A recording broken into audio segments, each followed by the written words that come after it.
Welcome back, underdogs, misfits, and other little lunatics. All right, pardon me.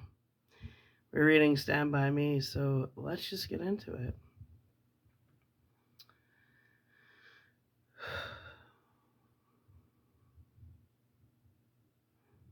I came awake in the middle of the night, disoriented, wondering why it was so chilly in my bedroom and who had left the window open. Denny, maybe. I had been dreaming of Denny. Something about body surfing at Harrison State Park, but it had been 4 years ago that we had done that. This wasn't my room. This was someplace else. Somebody was holding me in a mighty bear hug. Somebody else was pressed against my back, and a shadowy third was crouched beside me, head cocked in a listening attitude. Ooh.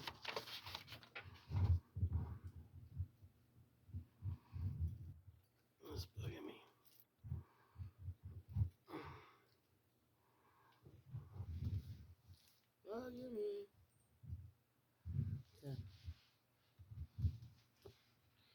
Look at me. What the fuck?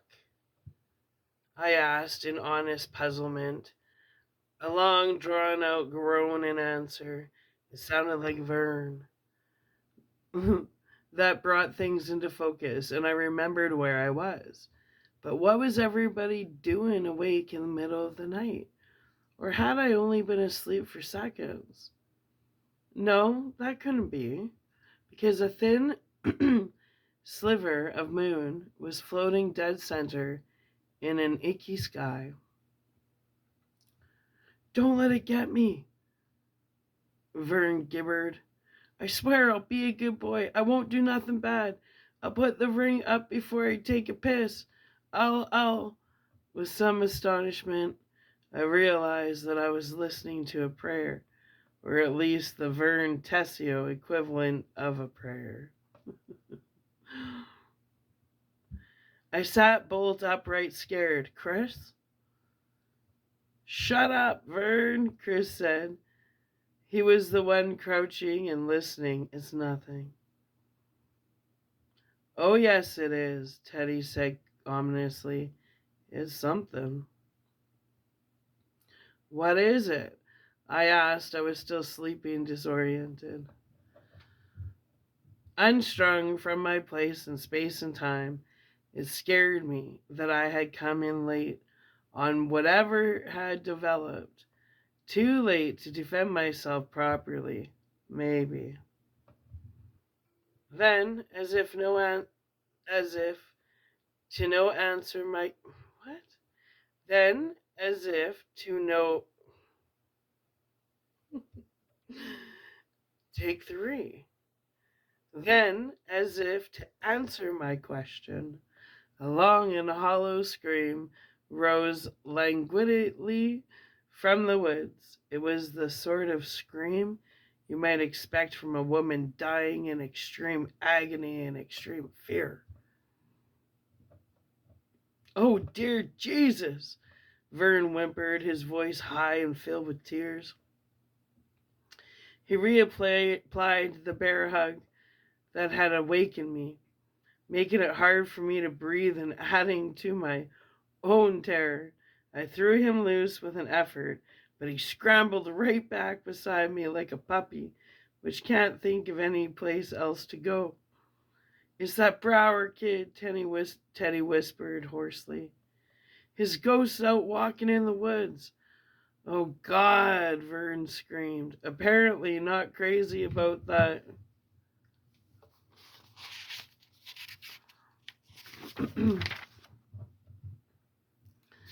Idea of it all. I promise. I won't hawk no more dirty books out of Dolly's market. I promise. I won't give my carrots to the dog. No more. I. He floundered there, wanting to bribe God with everything, but unable to think of anything really good in the extremity of his fear. I won't smoke no more unfiltered cigarettes. I won't say no more bad swears. I won't put my bazooka in the offering plate. I won't. Shut up, Vern, Chris said. And beneath his usual authoritative toughness, I could hear the hollow boom of awe. I wondered if his arms and back and belly were as stiff with goose flesh as my own were, and if the hair on the nape of his neck was trying to stand up in hackles as mine was. Vern's voice dropped to a whisper as he continued to expand the reforms he planned to institute if God would only let him live through this night. It's a bird, isn't it? I asked Chris. No, at least I don't think so. I think it's a wildcat. My dad says they scream bloody murder when they're getting ready to mate. Sounds like a woman, doesn't it? Yeah, I said, my voice hitched in the middle of the word, and 2 ice cubes broke off in the gap. But no woman could scream that loud, Chris said, and then added helplessly, could she, Gordy? It's his ghost, Teddy whispered again. His eyeglasses reflected the moonlight in weak, somehow dreamy smears. I'm going to go look for it. I don't think he was serious, but we took no chances. When he started to get up, Chris and I hauled him back down. Perhaps we were too rough with him, but our muscles had been turned to cables with fear. Let me up, fuckheads, Teddy hissed, struggling. If I say I want to go look for it, then I'm gonna go look for it. I want to see it. I want to see the ghost. I want to see if... He's so crazy.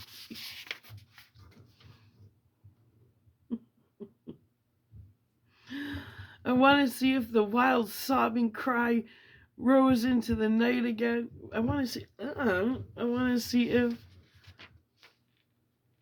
I want to see if... There's no way. I guess so. The wild sobbing cry ran into the night again, cutting the air like a knife with a crystal blade, freezing us with our hands on Teddy. If he'd been a flag, we would have looked like that picture of the Marines claiming claiming Iwo Jima. The scream climbed with a crazy... Hold on, I gotta adjust my light. Yeah.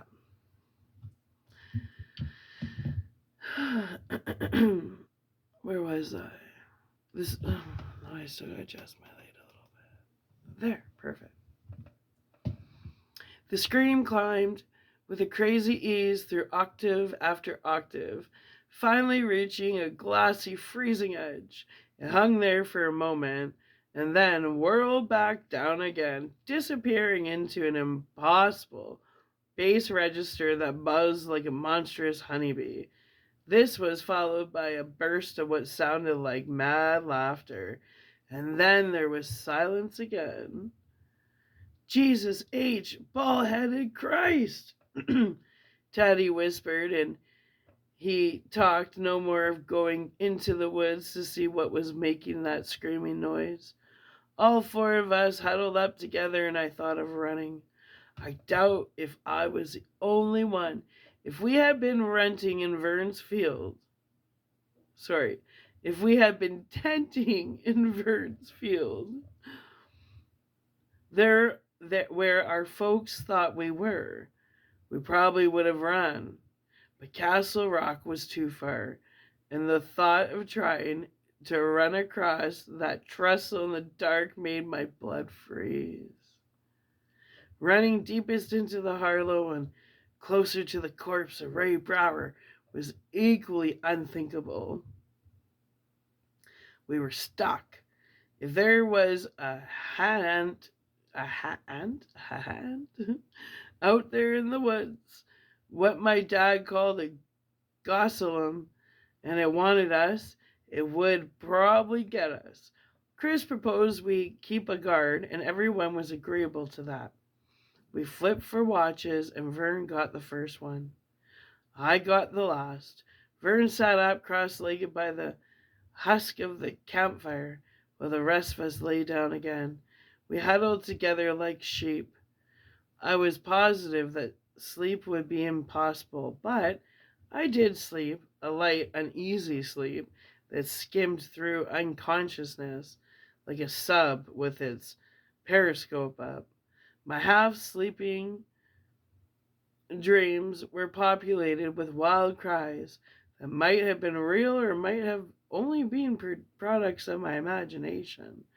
I saw, or thought I saw, something white and shapeless steal through the trees like a grotesquely ambulatory bed sheet. His imagination's going wild. Yeah, okay.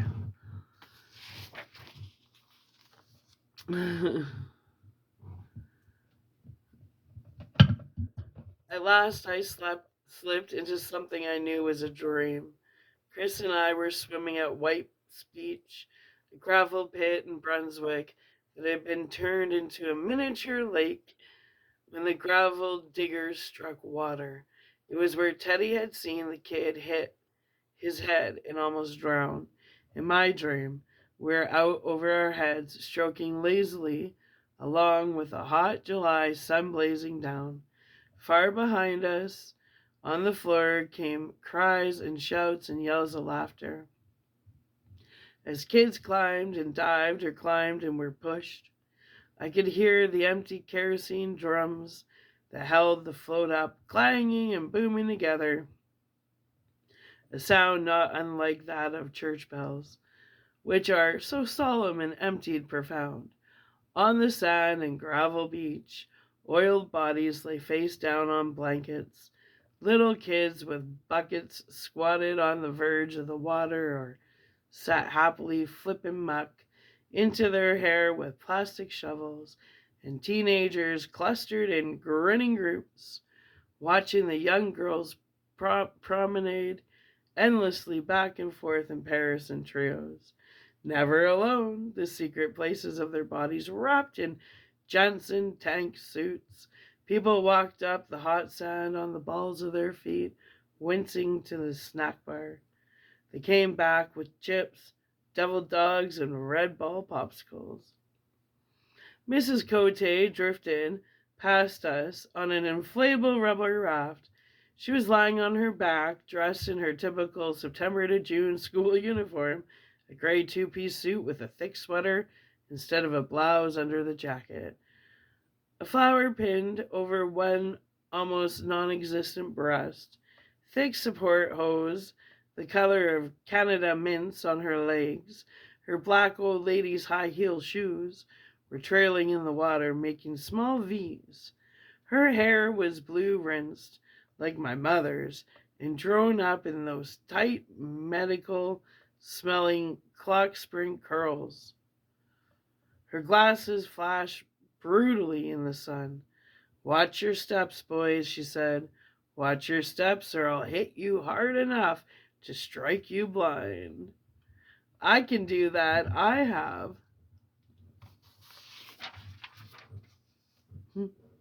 Been given that power by the school board.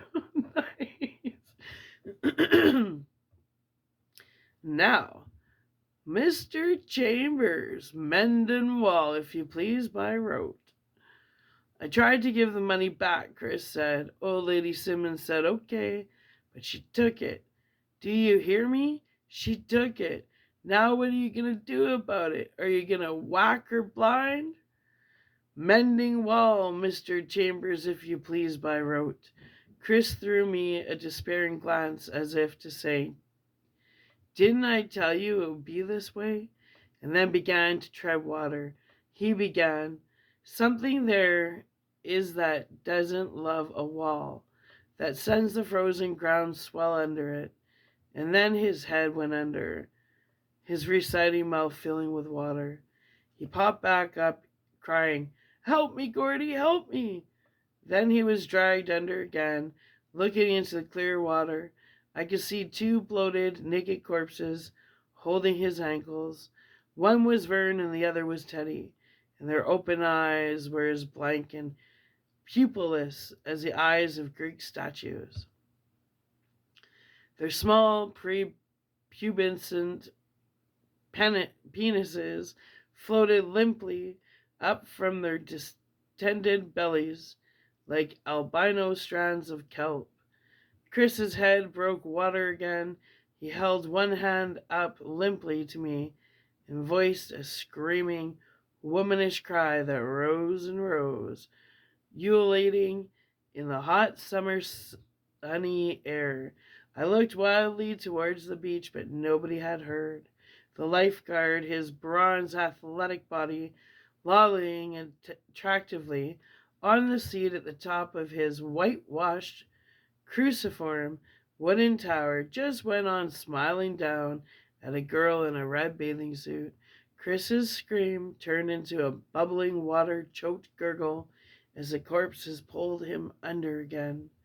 And as they dragged him down to black water, I could see his rippling, distorted eyes turned up to me in a pleading agony. I could see his white starfish hands held helplessly up to the sun-burnished roof of the water. But instead of diving down and trying to save him, I stroked madly for the shore, or at least to a place where the water would not be over my head.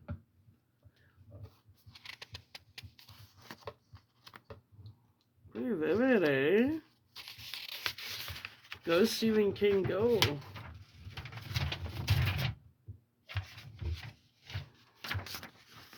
Okay. Before I could get there, before I could even get close, I felt a soft, rotted, implaceable hand wrap itself around my calf and begin to pull. A scream built up in my chest, but before I could utter it, the dream washed away into a grainy facsimile of reality. It was Teddy with his hand on my leg. He was shaking me awake. It was my watch. Still half in the dream, almost talking in my sleep, I asked him thickly, "You alive, Teddy?"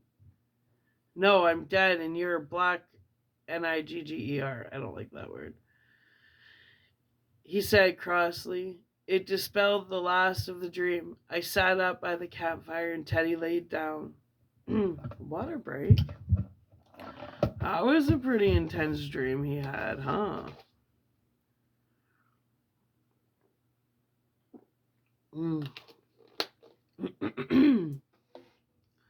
All right, let's get into it.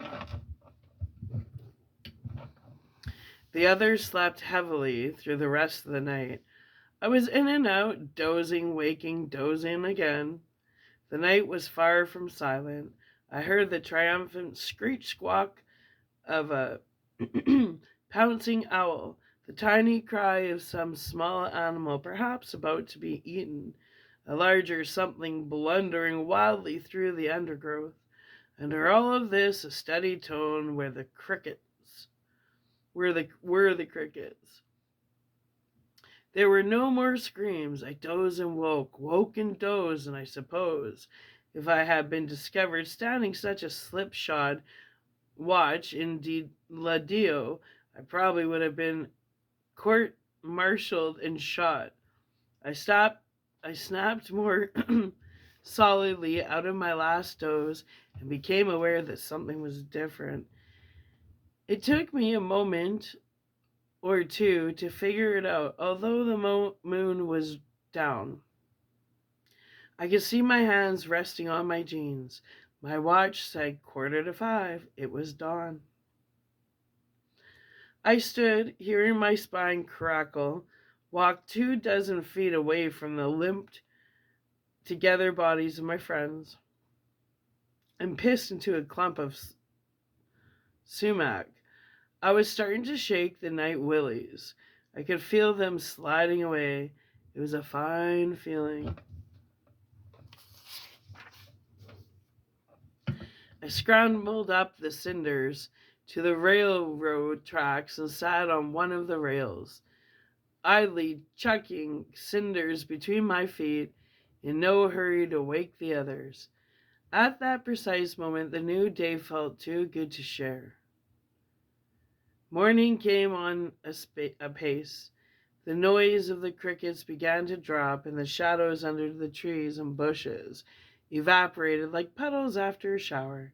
The air had that peculiar lack of taste that presages the latest hot day in a famous series of hot days. Birds that had maybe cowered all night just as we had done now began to twitter self-importantly. A wren landed on top of the deadfall from which we had taken our firewood, preened itself, and then flew off. I don't know how long I sat there on the rail, watching the purple steal out of the sky as noiselessly as it had stolen in the evening before, long enough for my butt to start complaining anyway. I was about to get up when I looked to my right and saw a deer standing in the railroad bed not 10 yards from me. My heart went up into my throat so high that I think I could have put my hand in my mouth and touched it. My stomach and genitals filled with a hot, dry excitement. I didn't move. I couldn't have moved if I had wanted to. Her eyes weren't brown, but a dark, dusky black, the kind of velvet you see the backgrounding jewelry displays. Her small ears were scuffed suede. She looked serenely at me, head slightly lowered in what I took for curiosity, seeing a kid with his hair in a sleep scarecrow of whorls and many-tined cowlicks, wearing jeans with cuffs and a brown khaki shirt with the elbows mended and the collar turned up in the hoodie tradition of the day. What I was seeing was some sort of gift, something given with a carelessness that was appalling. We looked at each other for a long time. I think it was a long time. Then she turned and walked off to the other side of the tracks, white bobtail flipping secondly. Yes. She found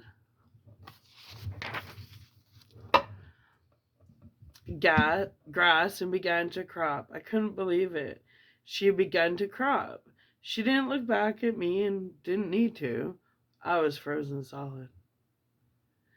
Then the rails started to thrum under my ass, and bare seconds later, the doe's head came up, cocked back towards Castle Rock. She stood there, her branched black nose working on the air, coaxing it a little. Then she was gone in 3 gangling leaps, vanishing into the woods with no sound but one rotted branch which broke with a sound like a track reef starter gun.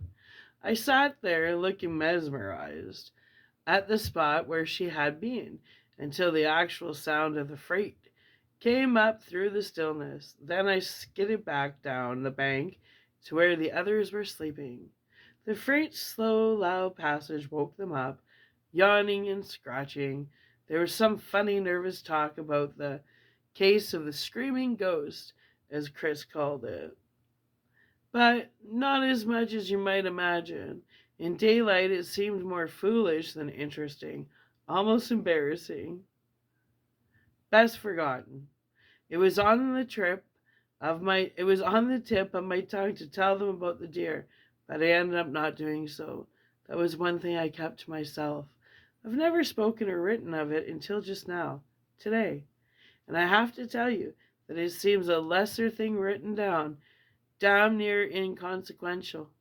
But for me, it was the best part of that trip, the cleanest part, and it was a moment I found myself returning to almost helplessly when there was trouble in my life, my first day in the bush in Vietnam, and this fellow walked into the clearing where we were with his hand over his nose And when he took his hand away, there was no nose there because it had been shot off. The time the doctor told us our youngest son might be hypo or hydrocephalic, he turned out just to have an oversized head, thank God.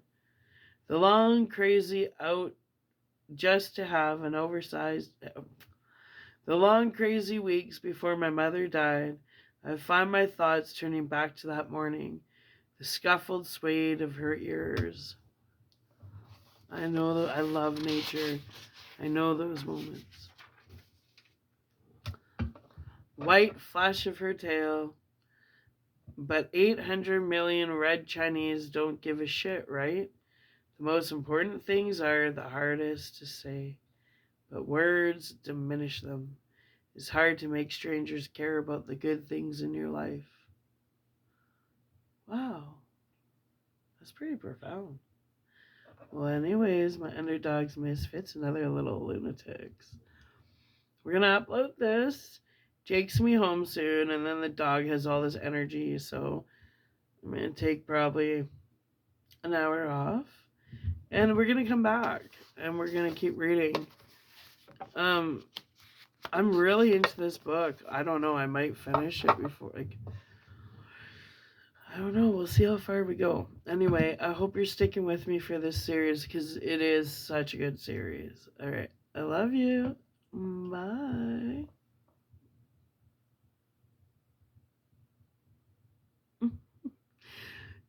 Stop already.